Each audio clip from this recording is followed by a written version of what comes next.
Hey guys, in this video, I'll guide you through how to download and install CapCut for PC or Mac in 2024.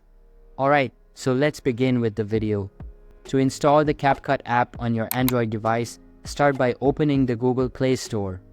In the Play Store, locate the search icon, typically found at the top of the screen, and tap on it.